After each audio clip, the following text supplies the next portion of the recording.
Nous, organisations membres de la dynamique de la société civile contre la fermeture des médias et la vie chère à République de Guinée, souhaite à travers cette conférence de presse exprimer notre profonde inquiétude et notre mécontentement face au retrait des licences des médias, Adafo Média, Joma et Film, et à la montée vertigineuse des coûts de la vie dans notre pays.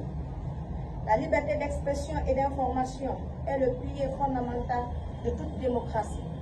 La fermeture des médias constitue une atteinte grave à l'exercice de ce droit. Cela prive les citoyens de leur droit à l'information, affaiblit les fondements de la démocratie, provoque la psychose et la désinformation. La fermeture de ces médias a entraîné la mise en chômage de près de 2000 journalistes, emplois directs et indirects. Et sachez que chaque journaliste a une responsabilité d'au moins 5 personnes, ce qui rend vulnérables des milliers de nos compatriotes.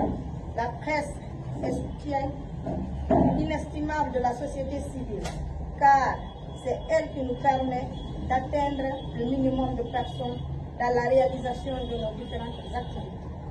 Donc, une menace contre cette entité est une menace contre notre existence, celle de la démocratie. Nous devons estimer qu'il est impossible pour nous d'être silencieux face à ce musulman. De plus, la cherté de la vie, notamment la flambée des prix, des denrées de première nécessité, le délestage du courant électrique, le manque d'eau dans les robinets, le chômage galopant, la dégradation des réseaux téléphoniques, la faillite de plusieurs entreprises, le ralentissement des activités économiques rend la vie insoutenable pour beaucoup de Guinéens. Pour les autorités de la transition de comprendre le cri de cœur des Guinéens et trouver les solutions immédiates en vue d'apaiser la souffrance des citoyens pour le bon déroulement de la transition. Nous, organisations membres de la dynamique de la société civile, recommandons vivement la restitution immédiate des licences des médias, Adafo, Joma et Film, et l'accord d'un plan d'accompagnement de ces médias, la restauration des médias sur les bouquets Canal+, l'arrêt des brouillages des ondes des médias, l'arrêt de toute restriction ou isolement dont subit la presse guinéenne, la diminution des prix d'arrêt de première nécessité, l'amélioration de la desserte en électricité, la stabilisation de l'Internet et du réseau téléphonique, l'amélioration des conditions de vie des Guinéens. En attendant la mise en œuvre de nos batteries d'action, nous informons l'opinion nationale et internationale que nous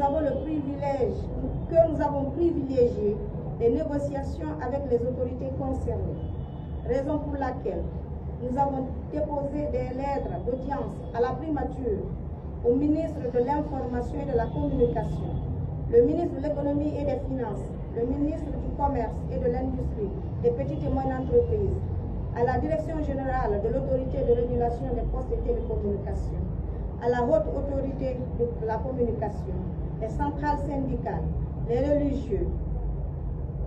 L'objectif de cette démarche était de faire des plaidoyers en faveur des médias et pour l'amélioration des conditions de vie des Guinéens.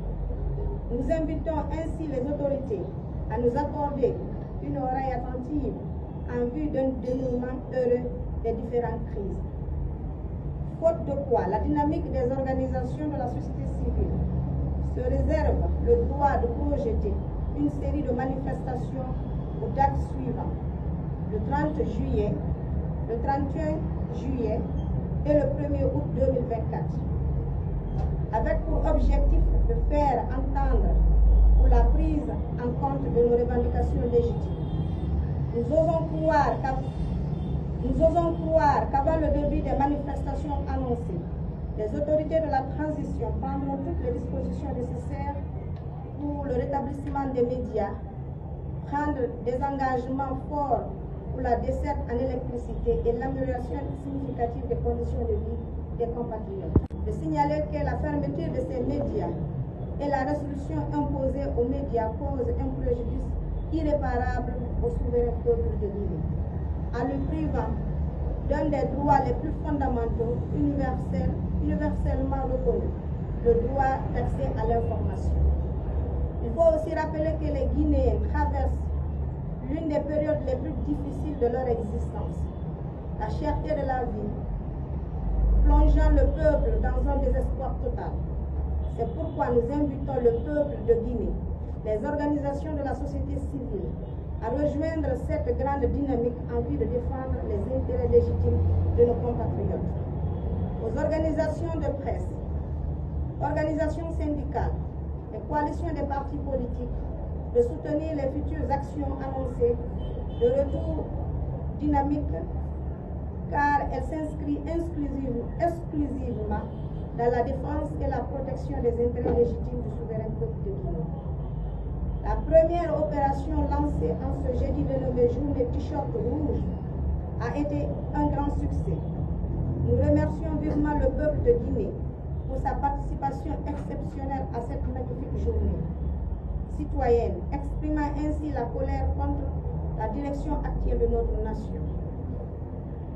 Nous ne défendons pas les patrons de presse, mais plutôt la presse. Nous ne défendons pas les journalistes, mais plutôt le journaliste. Nous défendons le droit du peuple à l'information. Que Dieu bénisse la Guinée et les Guinéens.